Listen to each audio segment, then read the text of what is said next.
On today's podcast, Polly and I are joined by the ever fabulous Joe Good, and we do a deep dive into our hair. I actually did get a pixie cut because I saw a girl on Britain's Next Top Model, forgetting that I am not Britain's Next Top Model. How to find a hairdresser who won't ghost you. And the last message was, I'm sorry, I don't think I can help you, full stop.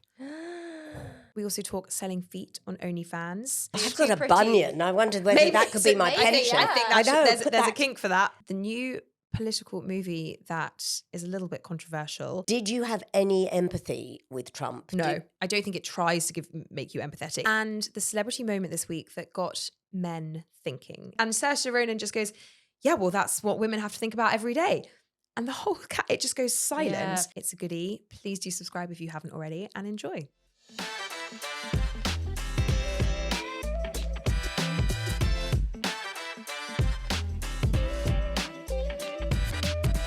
Welcome to the SheerLuxe team podcast with me, Charlotte Collins. This week I'm joined by Polly Sayer and Joe Good. Hello. Hello. I mean, what treat to have you here? Do you feel that you're missing out not having the bob? I know. Do you know what? Sorry. I was literally just, I've been contemplating a bob for a big chop for a while. Yeah. And you're both giving me chop FOMO. Ooh. Well, Polly, I did tell you this before outside that I did stalk you actually because you're not the first, Joe. Join the queue, everyone. But you did good. this fabulous how to cut into a bob and how to texturize it on Instagram. Then you gave your hairdresser's handle, and then I went and found him. Yeah, shout out Elliot Butte at Hershison's. For Elliot, yeah. So don't worry about that at all. But, So have you seen him yet? yes, Oh, I stormed in there and went, is Elliot here? He wasn't the first day, so I went back the second day, and yes, I'm going to see him for a re-touch-up. Love it. But it is, you think bobs are easy, and they are easier than long hair, Charlotte. I would agree, yeah. It's getting that bit turned up at the end. Yeah, they look cool for a while, and then suddenly they get too long, and I'm like, oh no, I need to trim again, and then it becomes a slightly awkward length. But Elliot's the best in my opinion, and sounds like I'm really blowing my own trumpet, but he's like, I now just do bobs pretty much exclusively. It went pretty viral when you posted the video of you having yours done, right? At the risk of name dropping, Rachel Stevens then went. Oh yeah, she did. Joe, like when she posted about this, I was a big S Club 7 fan when I was a kid. I went to see them in concert. I was part of their subscription to their magazine and things like that. And then we met Rachel Stevens. She came into the office and I played it quite cool-ish. And then she posted this video and it was like, oh, chop my hair into a bob. Thanks to Polly Sayer for the inspo. And I was literally like, oh my fucking God.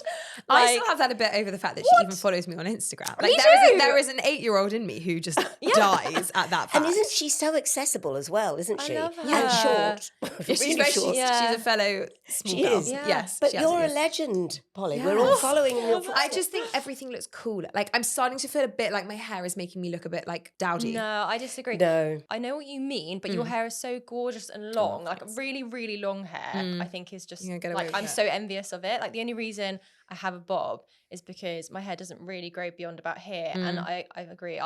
My hair was making me feel a bit like, I need something else. And also it's the exit. When you exit a room, Charlotte, it's that statement of hair cascading down your back. I don't know if it's long enough for that. Oh, no, it I is. think it is. It's a fantastic exit. Okay, thank you. Whereas when I exit, I just got bits stuck out. But you go, oh, wow, look at her hair. Well, can I tell you, this has been my worst year of hair, apart from the pandemic year, because I was dumped by my colorist and I still have yet to recover.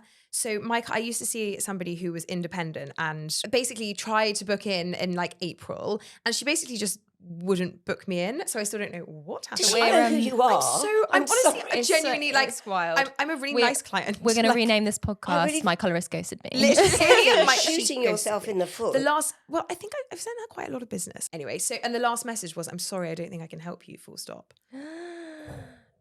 I know. Hang on a moment. Hang on. What have you done? I don't know. I swear to God, I haven't done anything. I am genuinely nothing but charming. All I do is sing her praises and I and share the love. Yeah. I know. Anyway, so I've been Very on stressful. a journey to try and find a new colorist, which is so stressful. And I loved her. The color was brilliant. And so I've seen somebody else twice, and I'm really unhappy. This is not my color. So I'm going to basically, we were talking before about this long-term commitment, right? And how we just want to have a good relationship with, and a transactional relationship with a hairdresser.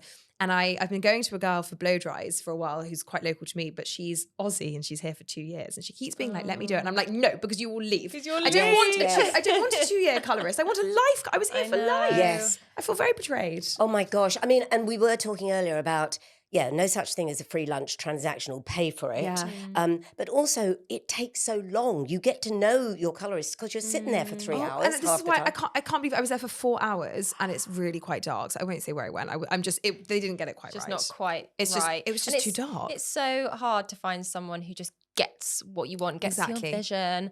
And so when that comes to an end, I know it sounds like we're dramatic, but your hair is everything. I literally have felt not like me. I don't feel like myself. No, they're like an umbilical cord. They're joined to you, your colorist. Yes. And you wear your hair every day. Correct. So it's important that you get it right. It's been very distressing. And I feel like it makes me look paler and Well, anyway. You do look gorgeous and it still looks beautiful, but I know what you mean when you don't feel like always it's look how gorgeous, you want it to be. but comments below if you'd like to recommend something. Not comments below if you don't agree that I look gorgeous. Not interested in that. Don't want to hear it. Anyway, before we start, we've got a lot of chat to get through, but can I just find out what you're wearing today? Please, Joe, hit us with a fabulous outfit. In theory, I know this is a risk and it probably is Marmite. No, I love it. But it is a double animal print. In fact, even the T-shirt is theory. So theory jacket, trousers, and Stella, as Stella McCartney says, all short women love her. Stella McCartney's, which I've worn them for so long now, they're like trainers. Yeah, I love them. They're really cool. You look great. Thank you. Always fabulous. Polly? I'm wearing a Bella Freud jumper. Yeah. Thank you. A little Arquette scarf, Citizens of Humanity Ayla jeans, loafers from Bobby's, and socks from Arquette. I think these socks are actually quite important. I'm not going to lie. A good sock with some loafers. Yeah, it's good. You're going sans socks today. I am, because my trousers are long. So when this is an exception, but when I'm standing, you can't see. So I agree. I wouldn't be going bare ankle if that was like part of the look, but it's not. I love the white sock. White sock is very Would cool. You wear a white sock? I absolutely would. It's quite cool. Michael Jackson, isn't it? But it's a little bit. It's a little bit. But cool. Yeah. Today was a comfort day, guys. This is a me and M jumper. It's so. Me and M do such good knitwear, don't they? I keep actually nearly getting rid of this, thinking it's just a bit like. But I love that mauve. Yeah, I really love it. It actually looks better with my total look because I've got a burgundy bag as well, so it's a better outfit. Jeans are Mother. I don't know which ones. We'll link them. And shoes are June, and these are the comfiest shoes I've ever worn in my entire life. They are like slippers. They're so comfortable. To look after your beautiful feet. To look after my gorgeous. Well, more of that later. More feet chat to come. Polly, you've just got back from a fabulous trip. I have, yeah. I went to Indonesia for about 10 days, which was just amazing. I think probably my favourite place I've ever been. We did 3 days in Sumatra first and did a jungle trek to go and see some orangutans, which was honestly like magical. Just seeing them like truly, truly in the wild. You know, it wasn't like a nature reserve or anything like that, or like a sanctuary. It was like, we're going out for 3 days, we're camping in the jungle. We might not see any, we might take your chances kind of thing. We saw 4 over 3 days. Oh my God. Amazing. Did you see any babies? Yeah, we saw a mum and a baby on the last day, and they started off quite high and then came down pretty low to a point where they were like maybe 1.5 meters away from us. Wow. And I just, it's just so otherworldly, and it's been a bit of a like pipe dream of mine for a while to go and see them IRL, because I just think they're so gorgeous and cool. That was amazing, and an experience camping. I mean, in you the jungle. fully camped, yeah, it was right? not glamorous at all. Yeah. It was like I was looking into like, do they do little yurts? And yurts for me? Any elevated like, do you a VIP version? But no, they don't do that. It was mainly because I'm quite scared of spiders, and I was a bit like, oh God, the idea of camping in the jungle, tarantulas, whatever. But I didn't see a single spider in my 3 days, so that was a relief. Can I also ask, when you camp, you downsize, so you only have your essentials with you, and it makes you realise how little we need. Do you know what I mean? Because totally. Do you think? I think it makes me feel like, oh my God, I need all my stuff. Like, this is not how I want to live. Certain things I'm like, oh yeah, I really could just do without whatever. But then towards the end, I'm like, I need a wash and some clean clothes. So it was really nice to do that first for 3 days. And then we went on to Bali and met up with some of my friends and did about a week around like Bali, Gili, Air, and back to Bali for a couple of days. Did you do yoga? No, I'm not really a yogi, I have to say. It just seems like everyone over there is teaching yoga. Yeah, for sure. I just feel like you're bumping into yoga teachers. Yeah, there were lots of like yoga classes dotted around, but I did one run and like nearly expired because it was so hot. Humid, yeah. I'm like, God, I can't do that.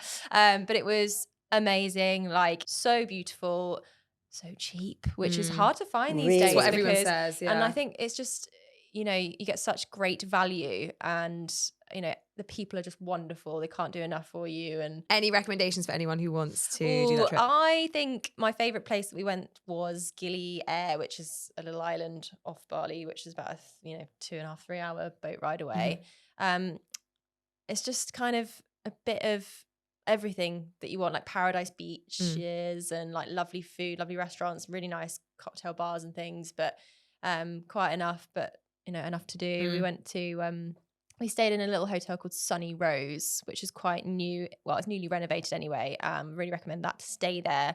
And yeah, I think we went to a bar called Java, which I wouldn't say is like super chic, but for live, you know, a bit of live music and boogieing with your friends. Fun. You know, I just love dancing with my friends and like shouting like the words. Do you get to do it enough? I don't do it enough. Therapy. It literally is. Totally. Like, yeah, I just had such a good time. And it felt really special actually to get a group of 9 friends together, especially like in your early 30s when usually, you know, someone's planning a wedding or having a baby or blah, blah, blah.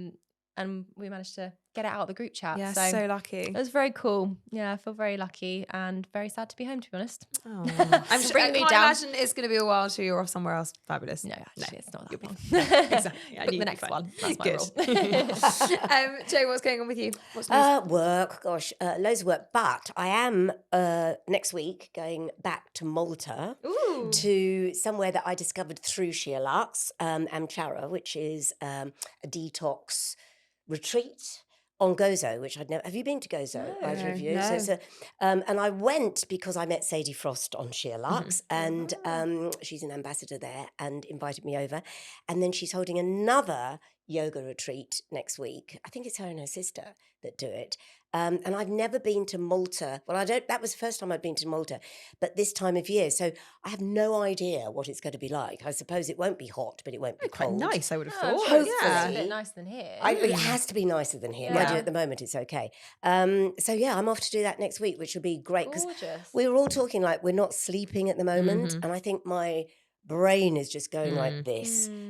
So just to calm down. Yes. And so will that be lots of yoga and loads of yoga? Meditating? Are you a yogi outside of the retreat? Yes, Yeah. I absolutely love yoga, and I think it's probably kept me sane. If people believe I am sane, it's strong medicine, and my mum was a yoga teacher until she was 87, and so I could see flexible mind, flexible body. That's the You don't look convinced. No, So, I'm sat here thinking, God, I must do that. No, I'm so convinced. It is, honestly, girls, at your age, please, I just can't recommend it enough.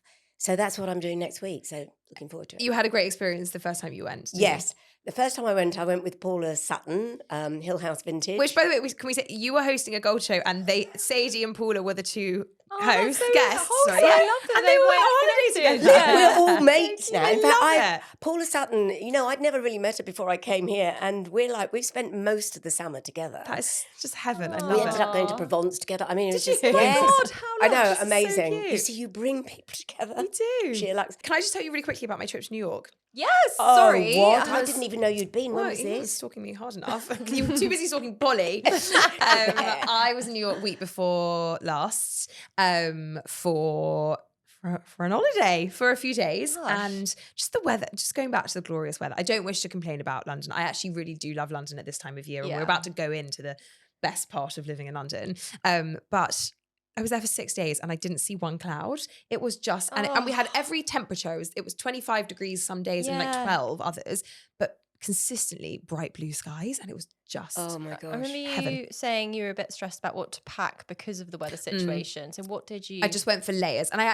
was actually really pleased with what I took in there. It's very hard if you want to just do hand luggage and you're going for, and it's all different weathers anyway. But I just did like an array of jumpers, a couple of different pairs of flats, and a couple of pairs of trousers, and then I took a trench, and I've got a little kind of faux shearling gilet thing from Suzanne, which is trench was quite useful. Yeah, and then some kind of key accessory, a couple of different bags, and like some scarves, and just sort of mixed up the accessories every day, and it was fine. I was just going to jump in. Where did you stay? Stayed in 2 different places. So the first, so the first is a new discovery for me. We stayed in Tribeca at the Warren Street Hotel, which is part of the Firmdale group. So Ham Yard and Soho Hotel, lovely. Charlotte Street, that whole group, and that was a total revelation. Tribeca is like it's sort of south of Soho, so between the financial district and Soho. And I've always thought that was a bit south for me, that it was kind of outside of the, all the goings on and where I want to be. It was perfect to be in Tribeca has got like life and buzz and fun, but much calmer than being in Soho. And this hotel was,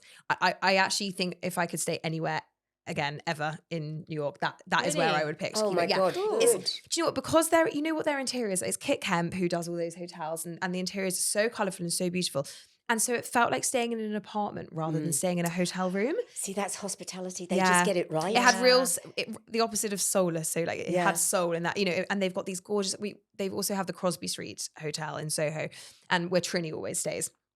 And popped in there to use the loo. Wasn't she there when you were there? She was actually there when I was there, exactly. And they have like these gorgeous lounges where you can kind of, they've got like an honesty bar, and like it's just, you feel like you're staying in a really beautiful house, not like in a hotel, which was great.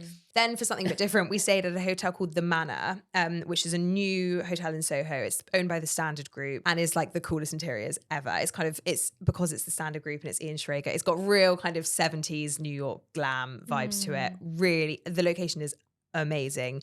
Not for if you're going for kind of a tranquil, relaxing time. Like it's a vibe. They've got a really cool bar. Decor's super cool. Like it's kind of yellow lacquered walls. And by the way, the comfiest bed I've ever slept in my entire life. Like so comfortable and just a great location. So 2 very different vibes, but both new ones for me. Oh, so great recommendations. You just make me want to go, don't you? I haven't been back to New York for such a long time. I'm spiritual home. I love it. Me too. I mean, my husband, people keep asking me if we'd moved there because we tried to go quite a lot. Like you too, my husband would honestly move yesterday. Like he is like, let me go. I feel like my dream scenario is to go once a quarter. Okay. I need a really nice regular dose of it, and I love it, and I have the best time. But I kind of London's calmer. Yeah. Well, yes, because we've got quite similar energy levels. I remember the last time I came back from New York, I was at Heathrow banging the lift, and someone said, "You've just come back from New York." Hilarious! Because I couldn't wait. I was like, calm down. Yeah. But it's the best place, isn't it? I love it. Is there somewhere you always stay when you go? Yes, but I used to stay. I'm an old hippie, so I used to stay in the Chelsea Hotel. Where Dylan and there was always a camera crew with old hippies filming in the foyer, and it was like people have written about it. Punks threw themselves out the window. I'm not endorsing that in any way, but it was but it was like legendary. Yeah. And now that's been sold for apartments. No. So the Chelsea Hotel's been reimagined. Is it still a hotel? Yes, it's owned by it's Rochelle who owns Lingua Franca, the brand. So her husband is a guy called Sean McPherson, who is a bit of a kind of real estate mogul in New York, but he also owns the Waverly Inn and a couple of other places. So that you should look at what it's been restored I quite honestly beautifully. thought it had been sold. No, have a look at it. Oh my God, I want to go really back. Beautiful. Has it kept its facade? Yes, I think so. And it looks really cool. I can't promise that there'll be rock stars throwing themselves off buildings anymore, but it's definitely back. Residents would pay for their rent by painting. So all the reception was covered in amazing art. In fact, Dylan's own art, I think, was hanging there. Wow. But they've probably kept it all. Yeah. Oh, my God. Check it out. Well, that's a reason to go back. There you go. Cool. Yeah. Oh, you're so cool, Jo. I love that. Yeah. We've gone completely off tangent. We're supposed to be talking about something that's new and noteworthy. So I'd love to know what you've got up your sleeve. I'm really interested in what I know you have to talk about. Oh, well, I was going to recommend an author that I've just loved recently. I've read 2 of her books. The author's Clare Chambers.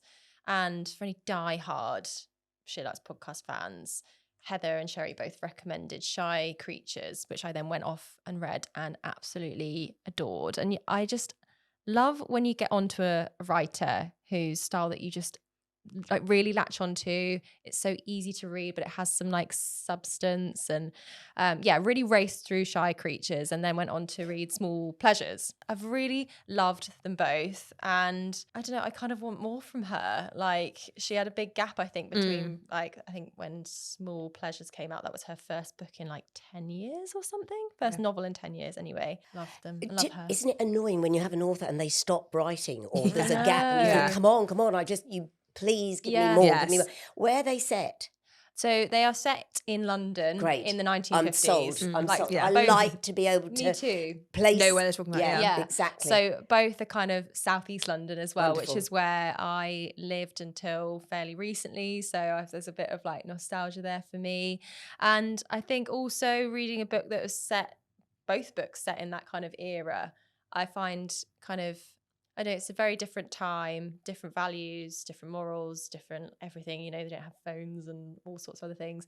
And I don't know, it feels like a little bit of escapism. And I also find it quite interesting, finding out how people lived at that time. It's so sorry, because I was born in the 50s, so I will definitely read this because it was such a leap. I mean, it was post-war, post-rationing. We were just fed milk puddings, and, you know, and then a giant leap to digital. So to find an author that's written about that, it would be wonderful. Be like a hot bath, just reading. Yeah, that's how I describe her writing. It's like a hot bath. It's quite sort of comforting, but then it's not twee. There's still like both stories have like, you know, some darkness in them, which I think just gives it some like grounding, a bit of weight. I really enjoyed Small Pleasures.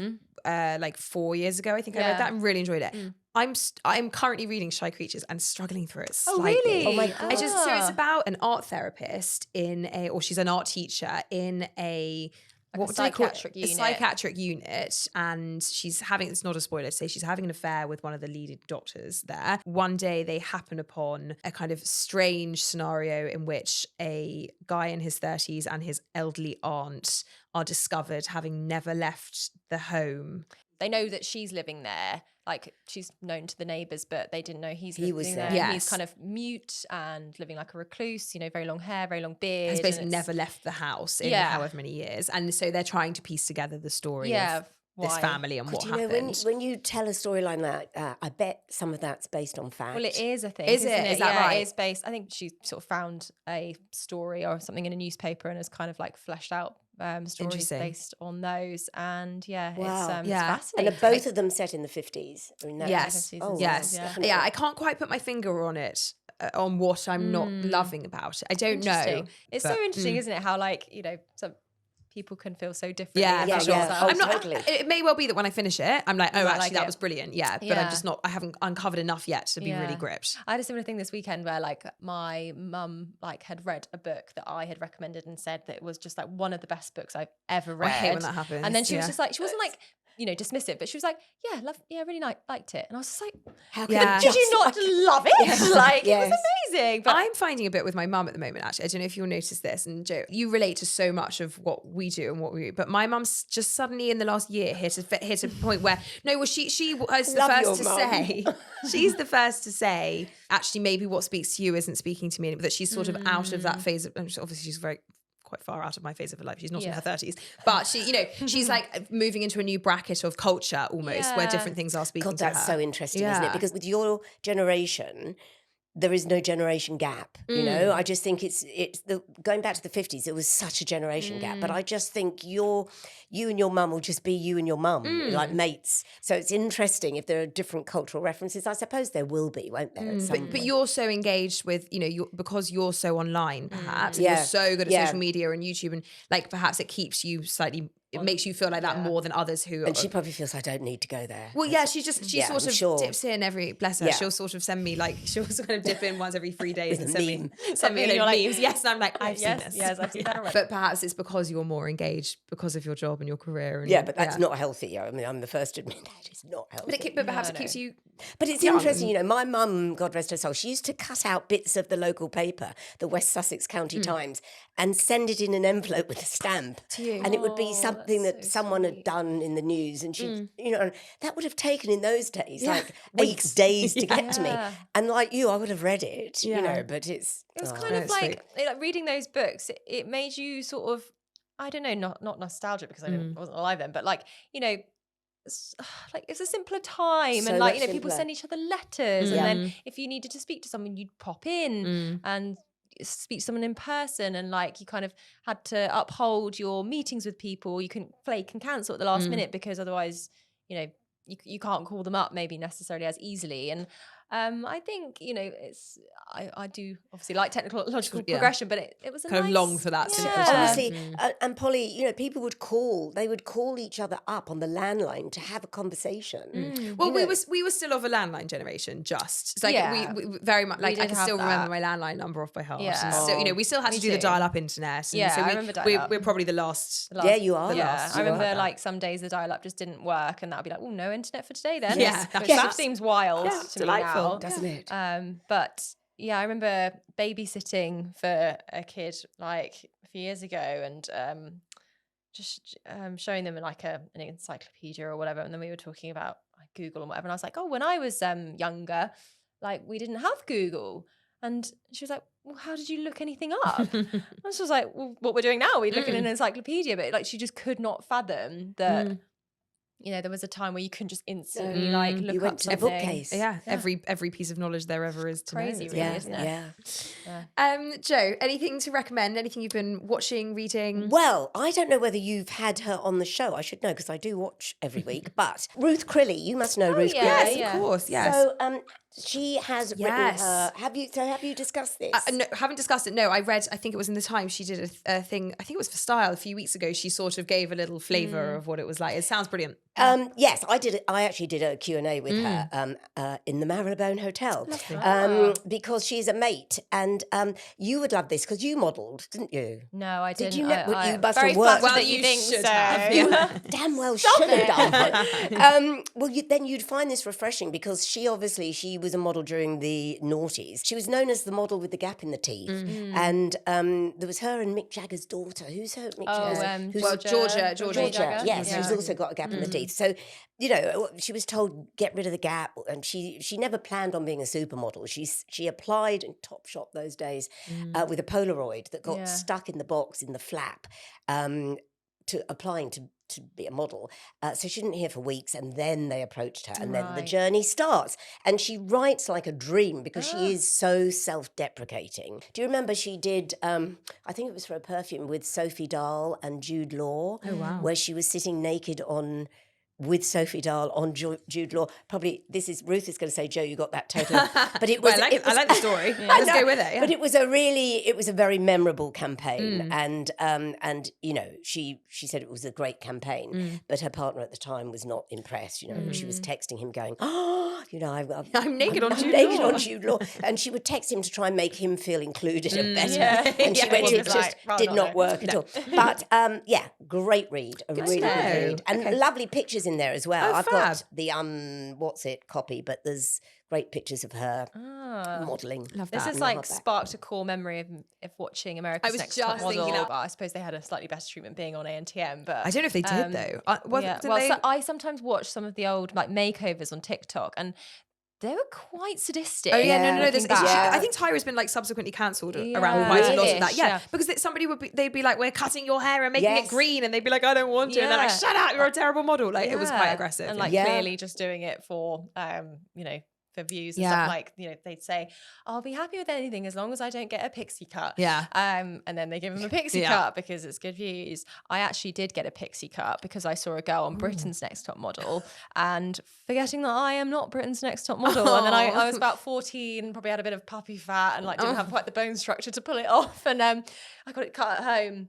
Like with no mirror, and she's like, right, you're done. God. And then I was like marched over to my mirror, and you know, and you're like, oh my god, oh, that's going to take years to grow back. It was bad. It was a really like it's almost like trauma for me, like looking back on that time, because I had to grow out this awkward like pixie cut. Yeah, because what even happens? It must grow out? Well, it didn't grow out, but I definitely had like a Karen haircut, if you know what I mean. I wish I could find a photo. Maybe I'll try and dig it out. But there's a photo of me in like my school like ID badge.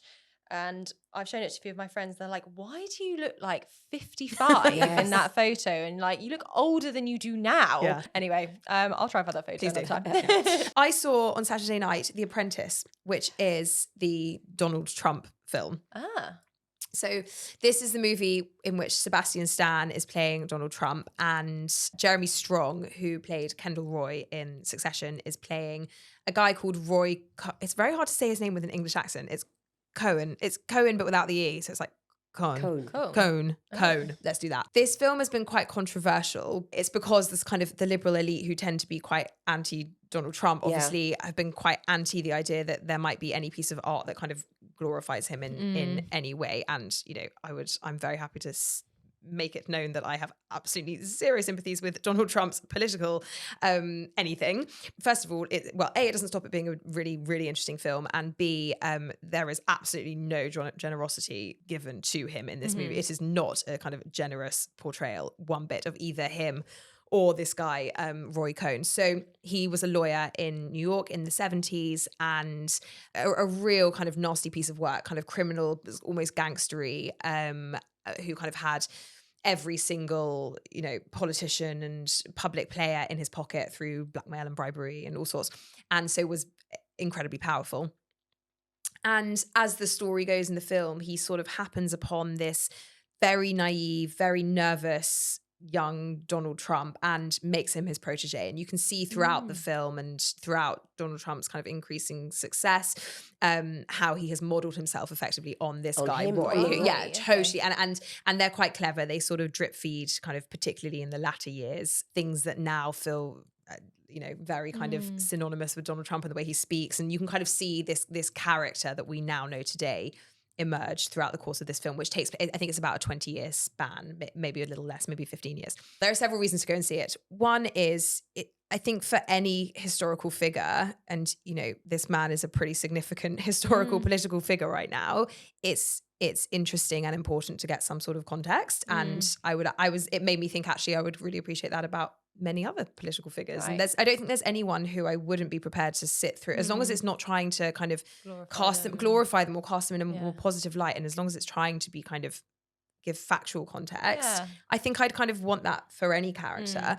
And so it does that. The acting is sensational. So Jeremy Strong, who, as I said, was Kendall Roy in Succession, is known as like a very, very, he's a serious actor. Like, he's quite, like Daniel Day-Lewis, extreme. He's incredible in this film. And then also Sebastian Stan, who plays Donald Trump, does an amazing job of totally embodying him without doing a kind of parody style impression. Like, yes, how tricky that must be. It's so true. It's such a fine art, and it's little things like the pout is so accurate. I mean, the hair and makeup is incredible. They've obviously done something from they start him as relatively handsome and quite good looking, but they've done something to give him a bit of a turkey neck. I can't quite, there's some prosthetics there. You can tell from the back of his head throughout the whole film that it's him, that it's incredible. It's so clearly him. Did you have any empathy with Trump? No, I don't think it tries to make you empathetic. Only maybe in the first kind of half an hour or so, when I guess it lets him off the hook a little bit, in that they're saying the narrative is that he was, as they say, very shy and naive and scared and nervous, and that he kind of became something. But I don't know, perhaps everybody, I don't know, there's a question about if anyone's inherently bad or whatever. There's a scene also, like it kind of charts his relationship with Ivana Trump. And there's a scene, and this is based on a deposition that she had given at the end of their marriage, which she subsequently withdrew at the point at which he was running for president, that he raped her during the course of their marriage. And you see that scene play out. So there is no, as I say, they are not trying to glorify him in any. If anything, it's the opposite. Where can we watch that? It's in cinemas now. So I really, it's amazing acting and an interesting story. And yeah, that sounds really interesting. Yeah, I think we can watch. Joe, we have a segment here called Mustn't Miss, in which we recommend something though from SheerLuxe that we've loved. Polly, you had an article. I really enjoyed reading Jessica Last's My Perfect Autumn Weekend. I don't know, it got me excited for autumn. So there's a lot of doom and gloom about the weather changing, and I personally struggle a bit with darker mornings, darker evenings. But I having just had quite a nice little autumn weekend, it's nice for a bit of inspo. And I felt like I don't know, what's your perfect autumn weekend, do you think? Oh, great question. I mean, that is why we do that feature, because it's sort of the time of year where you want to just like weekend really hard, right? I don't know. It's got to be, well, I was saying to you, Jo, I popped to your neck of the woods this weekend and went to the butcher and went to the cheese shop. And I don't know, all those sort of really indulgent, London-y at the weekend on an autumn weekend is lovely. What do you do? Exactly what you were saying. I love that, actually. I live near Regent's Park, and I love there's a wild area of Regent's Park that I walk my dog, and I love. It's about the only part of the winter I like because I hate the darkness.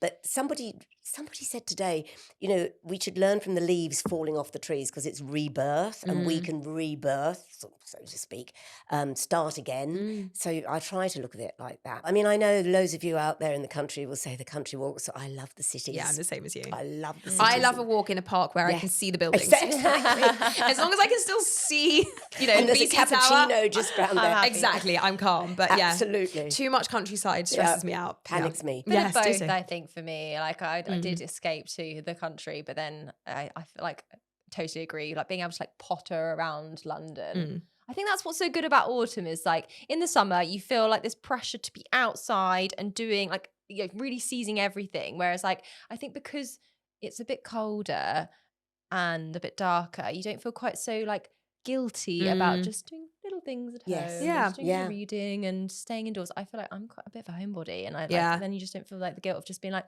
I'm going to sit on the sofa and read a magazine. And what is it, hooga? What's the hooga? Yeah. They gave us permission, didn't they? Totally. They walked so we could run. Yeah, yes, they really did. It's so true. It's so true. What else do you do on an autumn weekend in London? I go to a lot of dog meetups. Oh yeah, love that. Because there was one yesterday actually for All Dogs Matter. Ricky Gervais turned up. Ricky Gervais. Oh my God. Whatever you think about Ricky Gervais, he's just one of the most wonderful, generous, dog-loving. And he turned up, and he doesn't have a dog. Neither he or his wife have a dog, or his partner, because they say we work so much we'd never. That's a responsible dog owner. Yeah, that is responsible. But I love it. He says all dogs belong to all of us. And when asked what was his favourite dog, he said, the last dog I saw. It makes him really sexy. He'd just laugh if he heard me say that. Yeah, I'm not sure I go that far.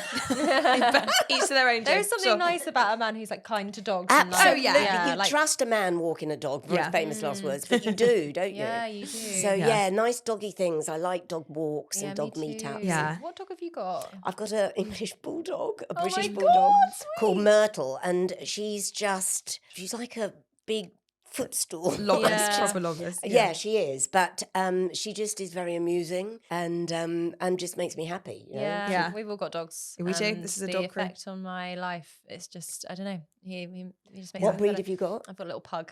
So a miniature bulldog, basically. Yeah, basically. And they just snore, don't they? Oh, they're the snoring. They're kind of like loud and they smell and I don't know. They're expensive. But my so God. expensive. I just adore him. Do you have a dog, Charlotte? Yes, I've got a beagle. Of course you have. Scooby a proper beagle. dog. You have a proper dog. Beautiful dog. I don't even know if I told you this, but 2 weeks ago, the week before I went to New York, Ben was already there, so I was alone with the dog for a few nights, and I had worn, there's like Lurex sparkly socks. Yes. So I'd worn a pair of those, and the dog's 4.5, by the way, like not a puppy.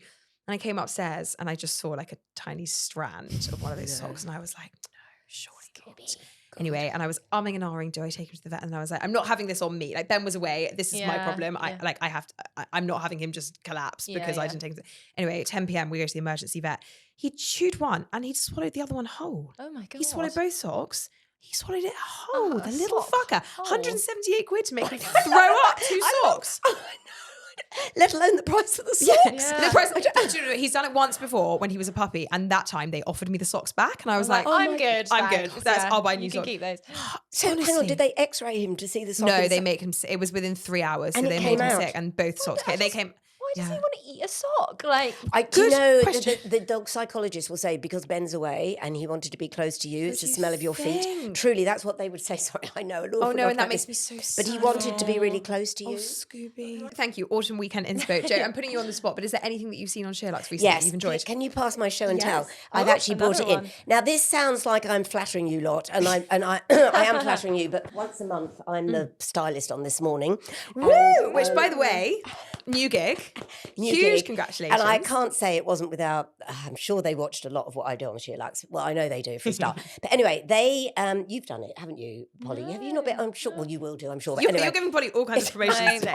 Polly's up here. I'm available. But so what they do is that they bring viewers in and you style them. And the subject was boho chic, right?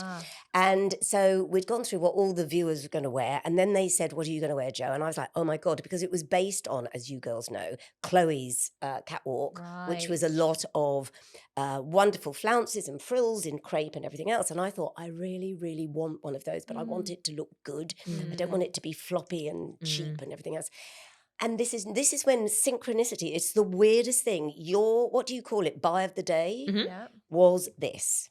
Oh, sorry, this is now creased. Gorgeous. This is Other Stories. I literally went, oh my God, I need that. And because I live in the centre of London, I ran to Other Stories. That you're in such a good position for that. And and this again is not flattering you, they went, oh my God, everyone is after this. And I went, well, I think I know why.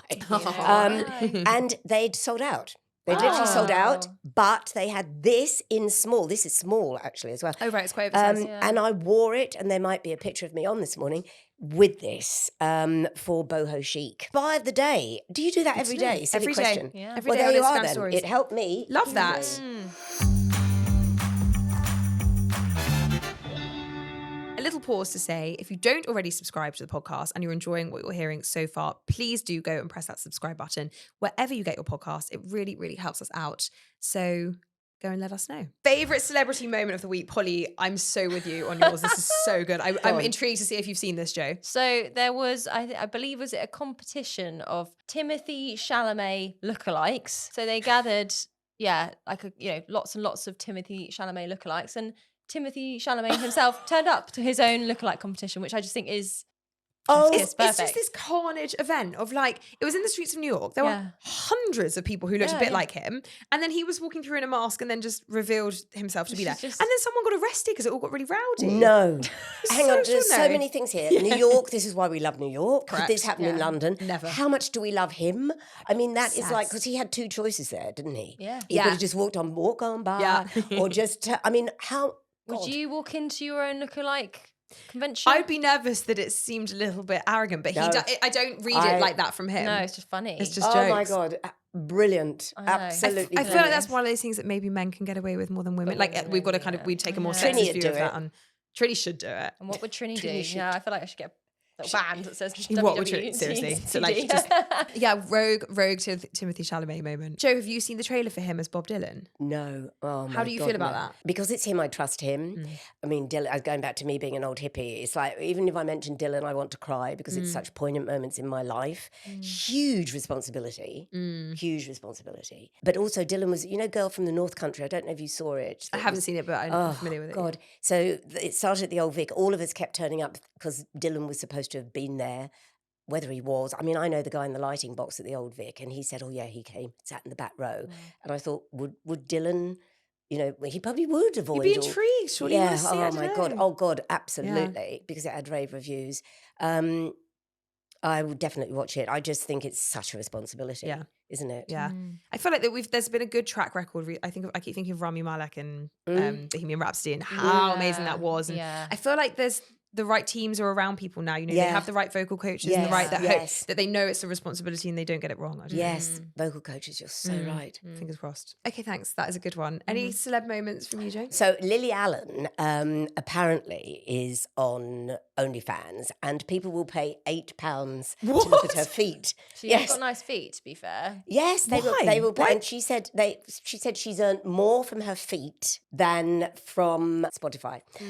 And then she was criticised by people going, is this what a rock icon, a music icon has come to, that she's selling pictures of her feet? And she went, twist it round and ask, why would somebody with a following like hers earn more on OnlyFans from her feet than on Spotify? That has blown It's a really interesting... And I think she's been quite vocal about the nature of the music industry and the way that artists are sometimes exploited. And I think, she's blown it right out of the water. Making a good point. Yeah. I think basically Harriet Westmoreland, the celebrity manicurist, was doing her feet and said, you have really nice feet. You could probably make some money out of them. And has been posting her but feet. She calls it the FTSE 100. I thought was so smart. So clever. So Very good.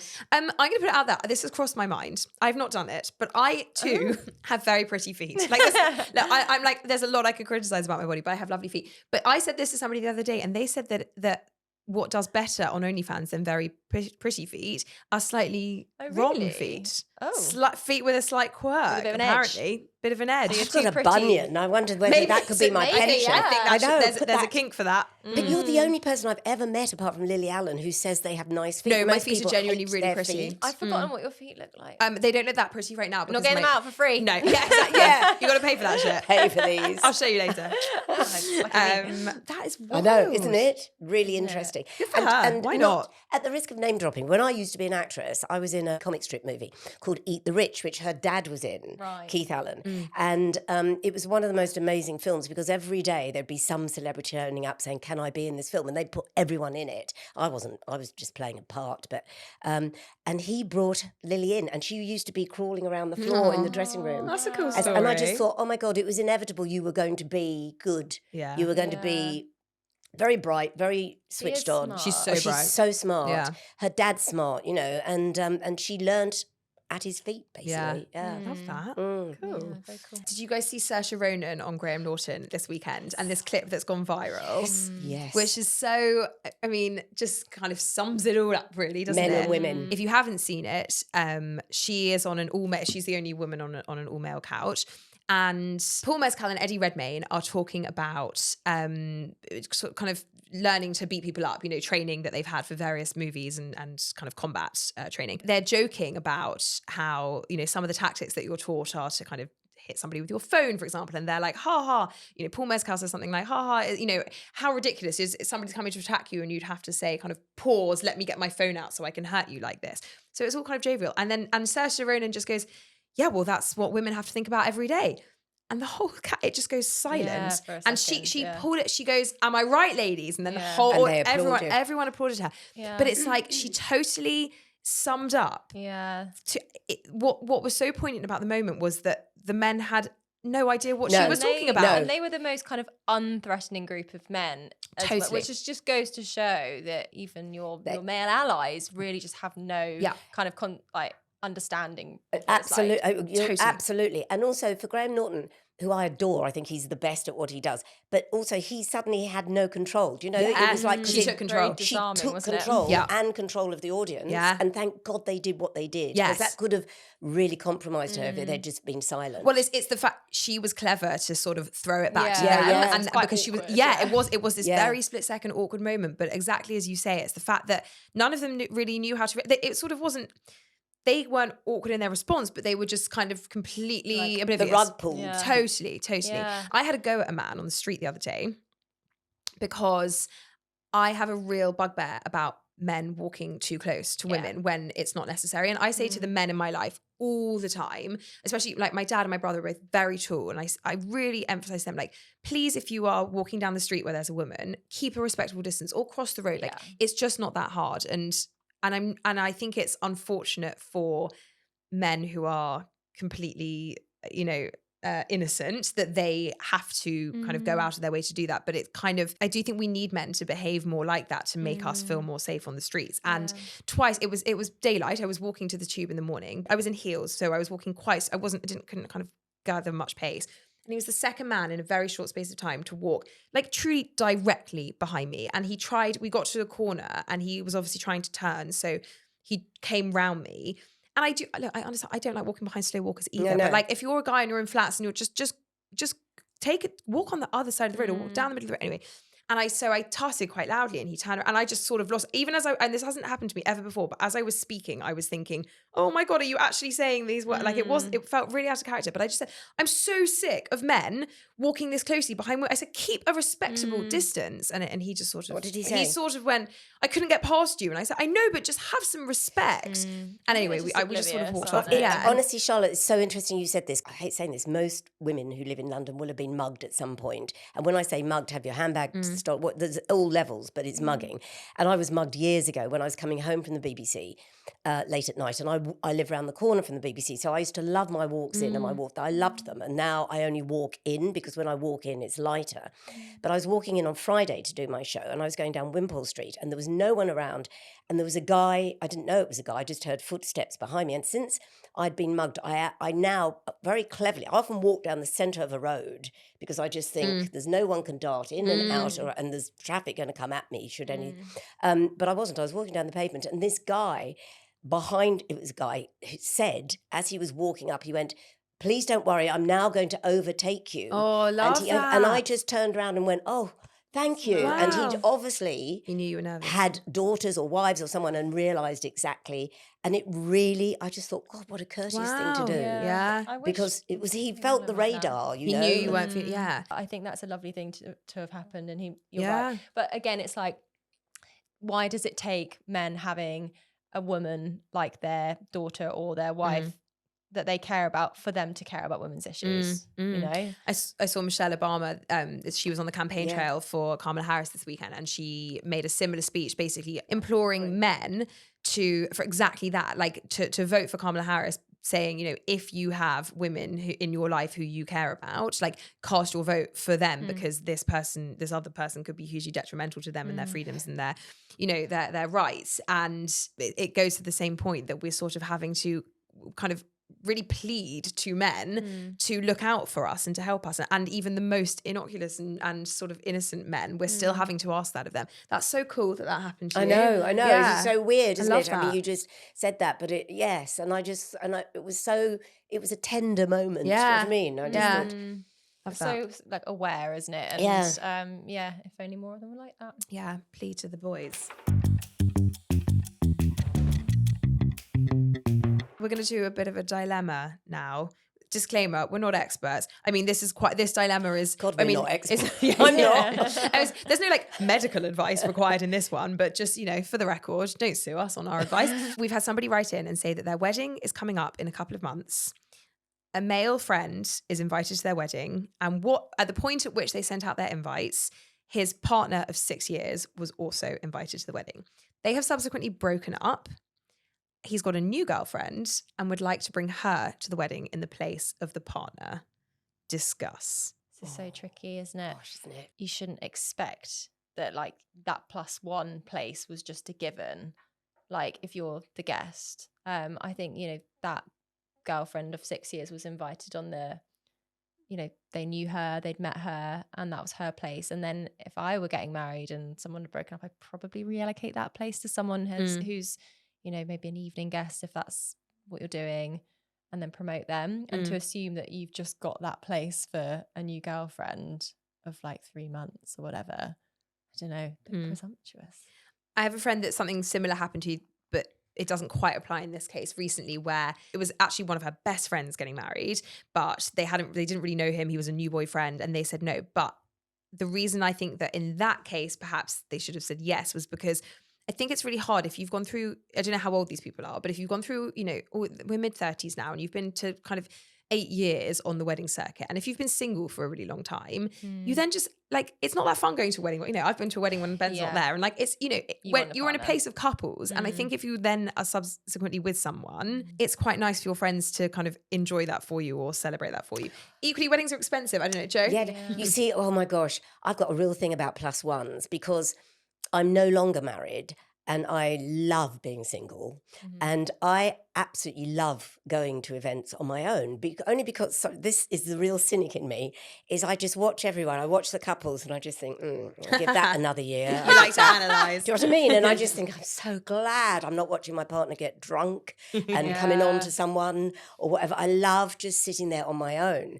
And part of me just thinks a wedding is for your friends and for everyone that's known each other. And one alien in that situation does throw the balance out. That's what I, you know. Well, it depends on the numbers, doesn't it? It depends Not if on you've the got numbers, 150 people, but are yes, they going to? Yeah, absolutely. If you've got a massive, but if you've got 150 people, then maybe money isn't that.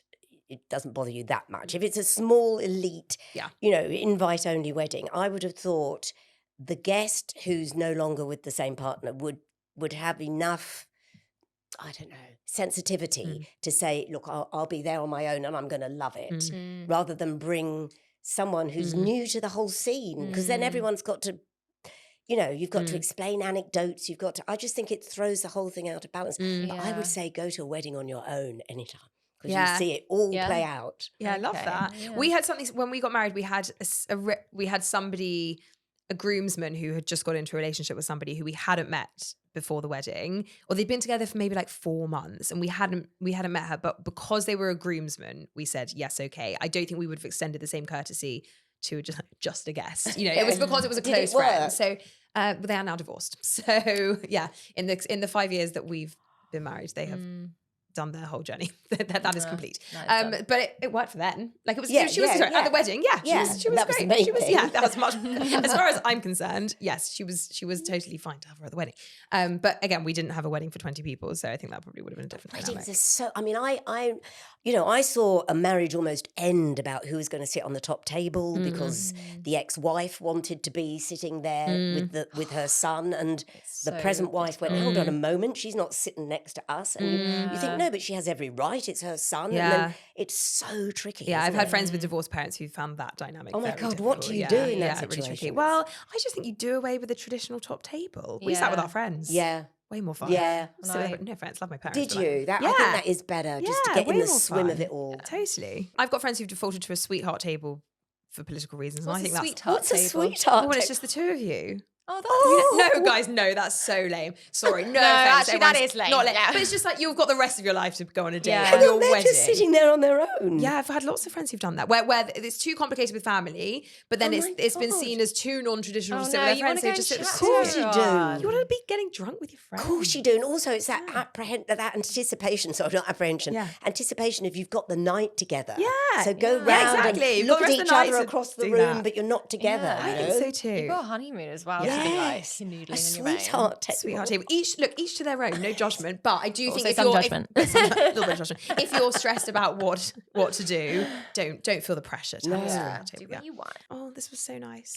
Can't we stay here? I know. I'd love to not face what's going on up there. This is like therapy with all the lights. I know. What? You've got lights at your therapy? Wow, I want to go there. Jo, thanks so much for joining us. Thanks, loved it. And thanks for listening. If you have any feedback, please do email podcast@SheerLuxe.com. We love hearing from you. Please do subscribe. It really, really helps us out. And please do send any juicy dilemmas that you want us to solve to podcast@SheerLuxe.com. Don't forget to rate and review, and we'll see you next time. Bye-bye.